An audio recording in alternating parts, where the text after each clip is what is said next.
May 21, 1953. It was a seemingly ordinary spring afternoon across the Great Lakes region. In small towns and growing cities, the sounds of daily life filled the air. Children playing, birds singing, the gentle hum of activity. No one knew that high above them, the sky was brewing a catastrophe, a storm so immense it would soon ignore an international border and leave two cities in ruins. Within ours, a single, monstrous tornado would carve a path of destruction so deep it would be remembered for decades. This is the story of the Port Huron, Sarnia tornado, a storm that showed the world nature's terrifying indifference to human boundaries. Our story begins at exactly 4:21 p.m. near the quiet community of Smith's Creek, Michigan, just 10 miles southwest of Port Huron. It started as a dark, menacing funnel cloud descending from the bruised-looking sky. But this was no ordinary twister. It grew with alarming speed, widening until it was over a mile across, a churning vortex of destruction moving northeast at nearly 35 miles per hour. The winds inside were ferocious, capable of tossing cars like toys and ripping massive trees from the earth as if they were weeds. Residents in Smith's Creek and the nearby area of Tappan watched in disbelief. Some scrambled for shelter in their basements, while others were frozen in a mixture of awe and terror, witnessing a literal wall of chaos bearing down on them. In a matter of minutes, the tornado's fury was unleashed. Homes were flattened into piles of splintered wood, barns were torn to shreds, and a swirling cloud of debris filled the air, a grim testament to the storm's raw power. The monster was just getting started, and its next target was the city of Port Huron.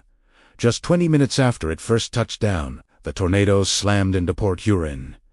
By now, it had reached its peak intensity, an F4 on the Fujita scale. The city descended into absolute chaos. Streets that were once bustling with afternoon traffic became raging rivers of debris. Roofs were peeled off houses like can lids, and sturdy brick buildings, which had stood for decades, crumbled as if they were made of sand. Entire neighborhoods simply vanished under the tornado's relentless assault. In the terrifying whirlwind, people ran for their lives. The air grew thick with dust, splintered wood, and the sharp sting of broken glass.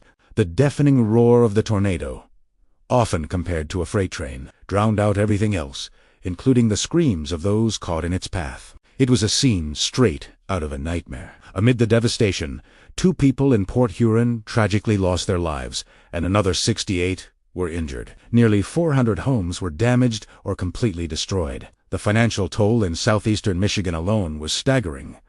$2.6 million, which in today's money would be well over $24 million. Miraculously, there were stories of survival. People who had taken refuge in their basements or huddled under heavy furniture emerged to find their homes gone, but their lives spared. Luck, it seemed, was the only thing that stood between life and death for many that day.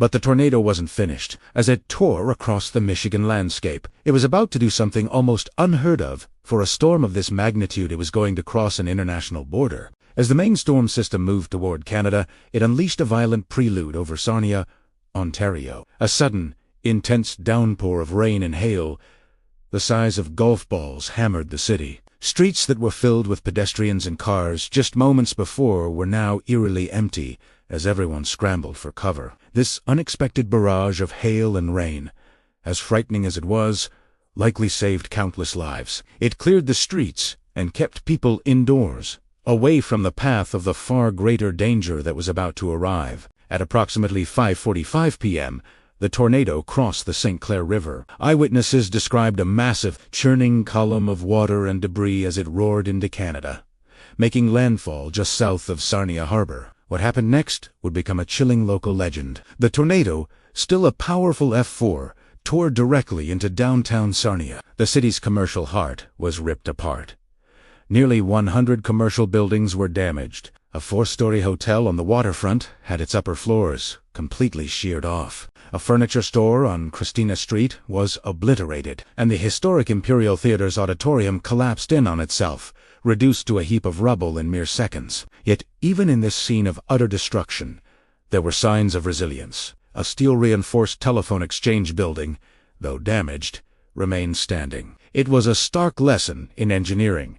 showing how modern construction could withstand even nature's most violent outbursts. This one building provided a crucial link for communication in the chaotic hours that followed. The tornado then moved into Sarnia's residential areas, showing no mercy. The destruction was just as severe as it was in Michigan. At least 150 homes were heavily damaged or destroyed. Some were swept so cleanly from their foundations that only a bare slab of concrete remained. The local radio station, CHOK, was in the direct path of the storm and suffered severe damage. But its brave broadcasters had stayed on the air, issuing life-saving warnings and guiding people to safety until the very last possible moment. After leaving Sarnia in ruins, the tornado finally began to lose some of its steam. It curved to the northeast, its once massive funnel narrowing to about 30 meters wide. But even in its weakened state, it was still deadly. The storm continued its rampage through the rural landscapes of Lambton and Middlesex counties, leaving a trail of F4-level damage to farms and homes near the town of Nerone. Finally, around 7 p.m., after carving a path of destruction nearly 90 miles long over 2.5 hours, the tornado dissipated south of Stratford, Ontario. In the storm's aftermath, meteorologists began to piece together what had happened. They suggested that the immense damage might not have been caused by a single tornado, but by a series of them, perhaps as many as 4 spawned by a rare and powerful cyclic supercell thunderstorm. Over a 2-day period, this storm system may have produced up to 9 tornadoes in total. The human cost was devastating. Across both the United States and Canada, 7 people were killed, 117 were injured, and hundreds were left homeless. The financial losses in Canada alone topped $15 million. The total damage from the storm was estimated at $17.6 million in 1953, an astronomical figure for the era. In the hours and days that followed, communication was critical. Despite being heavily damaged, the heroes at Chalk Radio managed to get back on the air within hours, broadcasting emergency information. Radio stations in Detroit, Windsor, and London also relayed updates, helping to coordinate rescue and recovery efforts. The broadcasters who risked their lives to stay on the air were later credited with saving countless people. But not all services could be restored. CHOK's FM station was a permanent casualty of the storm. Its license was cancelled just 4 years later. The AM station, however, remained a quiet monument to the day the sky fell. The 1953 Port Huron Sarnia tornado remains one of the most powerful and unusual storms in North American history. It stands as a terrifying reminder that when nature unleashes its full power, man-made lines on a map mean nothing. It crossed a border, shattered 2 cities, and left a scar on the landscape and in the memories of those who lived through it. It was a storm that taught a powerful lesson. In the face of disaster, survival often comes down to preparation, courage, and a heavy dose of luck.